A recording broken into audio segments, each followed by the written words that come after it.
कर्म का बंधन अवश्य निर्मित होता है, किंतु कार्य का बंधन निर्मित नहीं होता पार्थ। तुम्हें कर्म और कार्य के बीच क्या भेद है, ये जानना आवश्यक है। सभी कर्म कार्य, किंतु सभी कार्य कर्म नहीं। कर्म उस कार्य को कहते हैं जिसके साथ फल की आशा जुड़ी। मनुष्य जब भी सुख की, संपत्ति की, प्रशंसा की आशा रखकर कोई कार्य करता है तो वो उस कार्य के फल से बंध जाता है। जब किसी कर्म को फल की आशा से किया जाए तो उसे सकाम कर्म योग कहते हैं, और जब किसी कर्म को बिना किसी फल की आशा से किया जाए तो उसे निष्काम कर्म योग कहते हैं। इसी कारण से उसे बार बार जन्म लेना पड़ता है। वास्तव में मनुष्य को कोई कर्म नहीं बांधता, उस कर्म से जुड़ी आशाएं उसे बांधती।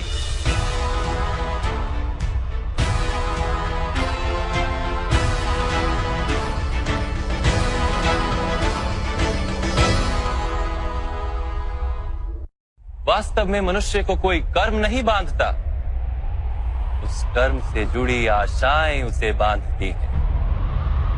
वो कैसे माधव?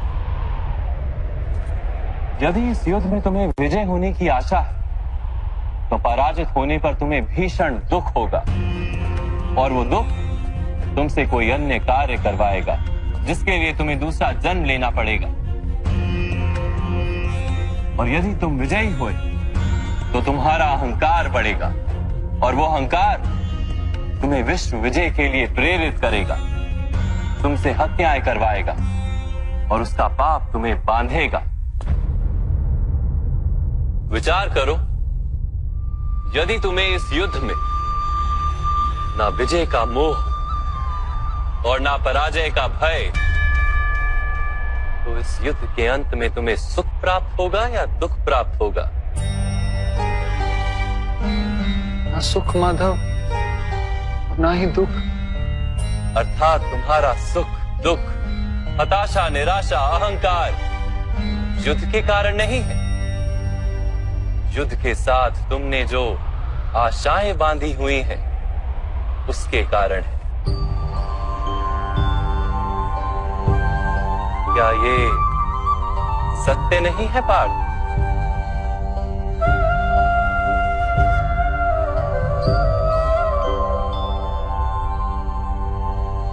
सुख दुखे समे कृत्वा लाभा लाभो जया जयो ततो युद्धाय युज्यस्व नैवं पाप मवाप्स्यसि।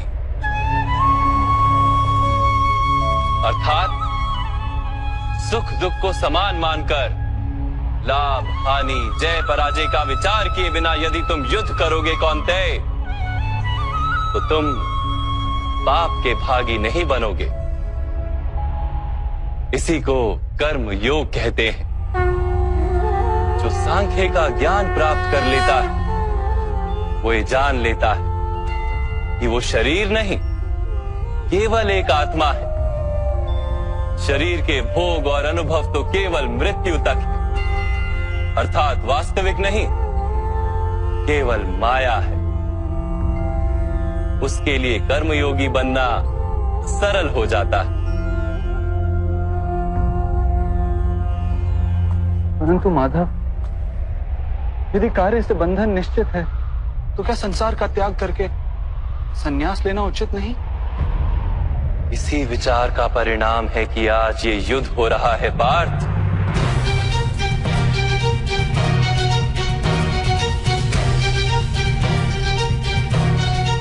विचार करो, जब सत्व गुण से भरे धर्म को जानने वाले लोग कर्मों का त्याग करते हैं, तब अधर्म से भरे लोग भी संसार को चलाते हैं।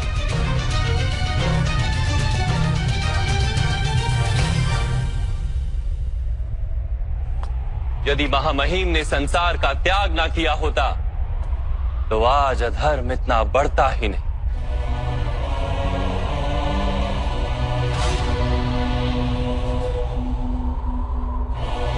और तुम्हारे पिता ने यदि संन्यास ना लिया होता तो आज भ्राता युधिष्ठिर सुख से राज कर रहे होते।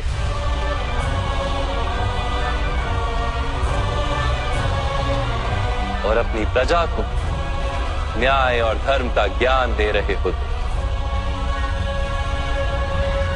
किंतु दुखदायक बात तो यह है पार्थ कि सत्वगुण से भरे मनुष्य ही संसार को लाभ दे सकते हैं, किंतु वो ही संन्यास का विचार करते हैं।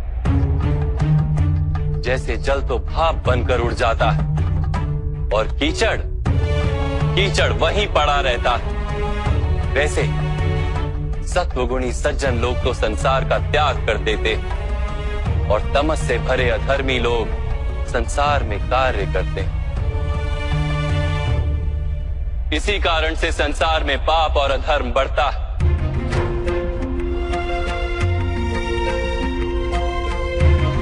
किंतु कर्मयोग इस विचित्र स्थिति से सारे संसार का रक्षण करता है। कर्मयोगी फल की आशा का त्याग करता है, किंतु कर्मों का त्याग नहीं करता। वो इसी संसार में रहता है, सन्यासी की भांति सारे कार्य करता है, किंतु उनमें लिप्त नहीं होता। कर्मयोगी अपनी संतानों से, स्वजनों से, अपनी प्रजा से कोई अपेक्षा या आशा नहीं रखता। स्वयं उसे संन्यास का लाभ होता है, किंतु समाज को संसारी की भांति लाभ देता। मनुष्य अपनी संतानों के सुख के लिए श्रम करता है माधव। अपनी संतान से सुख की अपेक्षा कैसे न रखे? मनुष्य अपनी संतानों के लिए जो भी करता है वो व्यापार है या प्रेम पार? प्रेम माधव। तो फिर अपने कार्यों के प्रति फल की इच्छा क्यों पार? भविष्य का लाभ तो व्यापार में देखा जाता है, प्रेम में नहीं।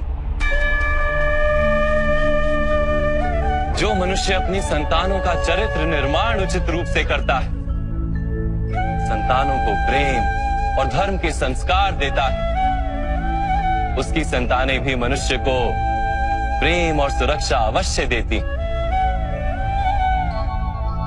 संतानों के कर्म, स्वजनों के व्यवहार उनके कर्म है पार, और जब उनके कर्मों पर हमारा कोई अधिकार नहीं होता तो उनसे आशाएं और अपेक्षाएं रखने का क्या प्रयोजन? यदि गहन विचार करोगे पार्थ तो शीघ्र ही ये जान लोगे कि जीवन में ऐसा कोई कार्य नहीं है जिसके साथ आशाएं और अपेक्षाएं जोड़ना अनिवार्य हो। जब सृष्टि ही परमात्मा है और मनुष्य स्वयं परमात्मा का अंश है, तो सारे कार्य परमात्मा ही करते हैं, मनुष्य स्वयं कुछ नहीं करता। यही कर्मयोग का मूल सिद्धांत है पार्थ।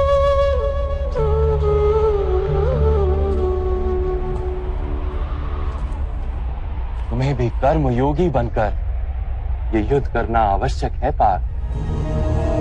त्रिगुणिया विश्या वेदा निस्त्रिगुण्यो भवार्जुना, निर्द्वंद्वो नित्य तत्वस्थो निर्योग क्षेम आत्मवान। तीन गुणों का त्याग करके निर्गुण बन जाओ पार्थ, इस द्वंद्व से मुक्त हो जाओ। सदा सत्व अर्थात परमात्मा में बुद्धि लगाकर कर्तव्य का वहन करते रहो। कुछ प्राप्त करने की इच्छा और कुछ प्राप्त किए हुए का रक्षण करने का विचार त्याग दो पार्थ, और अपनी आत्मा को स्वतंत्र कर।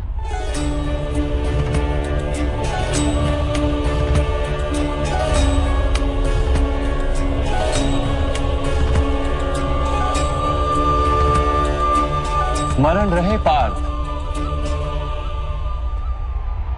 कर्मण्यवाधिकारस्ते मा फलेषु कदाचन मा कर्म फल हेतुर्भु मा ते संगोस्त्व कर्मणि। तुम्हारा अधिकार तो केवल कर्म करने का है, फल तो ईश्वर के हाथ में, इसलिए ना कर्म से भागना उचित है और ना ही कर्म के फल की आशा रखना उचित है।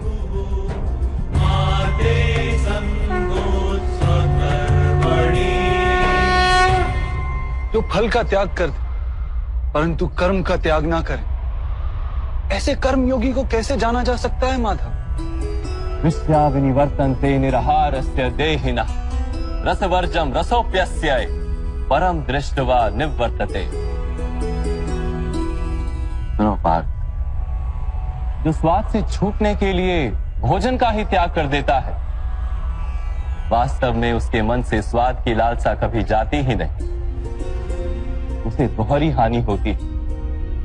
एक तो वो निर्बल हो जाता है, जिसके कारण परमात्मा को प्राप्त करने का जो प्रयत्न अनिवार्य है उसे वो नहीं कर पाता, और दूसरा, सदा ही उसका मन स्वाद की लालसा से भरा रहता है। इसलिए भोजन का त्याग करने से उत्तम है स्वाद की लालसा का ही त्याग कर दिया जाए। कर्म योगी अपने मन की सारी लालसाओं को खींच लेता है, जीवन को कर्तव्य मानकर कार्य अवश्य करता है, किंतु उन कार्यों से जुड़ता नहीं। और बात, जो व्यक्ति अपने कार्यों से आशाएं और इच्छा नहीं रखता, उसी के कार्य पूर्ण होते हैं। एक असफलता से दुखी होकर जिसका मन डोलता नहीं, एक सफलता से आनंदित होकर जो स्वयं को सर्वश्रेष्ठ नहीं मानता, ऐसे ही व्यक्ति को कर्म योगी कहते हैं। और ऐसा व्यक्ति जीवन में बार बार सफल होता है।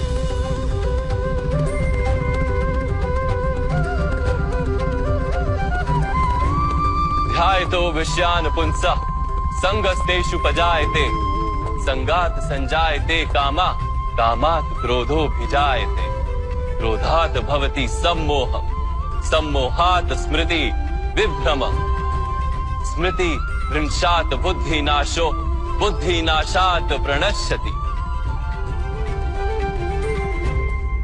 फल की आशा से कामना प्रकट होती है, और कामना का तो स्वभाव है असंतुष्ट रहना। असंतोष से क्रोध उत्पन्न होता है, और क्रोध से मोह जन्मता है। मोह के कारण व्यक्ति आचार और व्यवहार का ज्ञान ही भूल जाता है।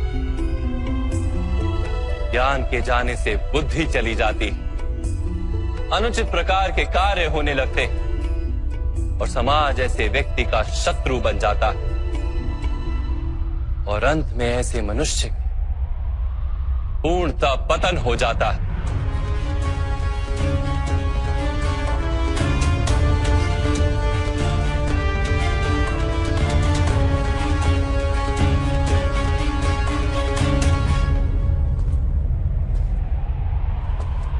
जैसे भ्राता दुर्योधन, उनके सेनापति महामहिम उनके ही शत्रु हैं, और तुम्हें विजय का आशीर्वाद दिया।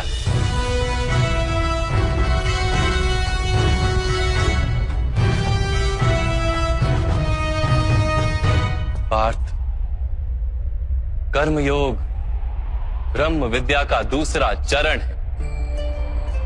परमात्मा में अपनी बुद्धि स्थिर करो, स्वयं को आत्मा जानो, मिथ्या बंधनों से मुक्त हो जाओ,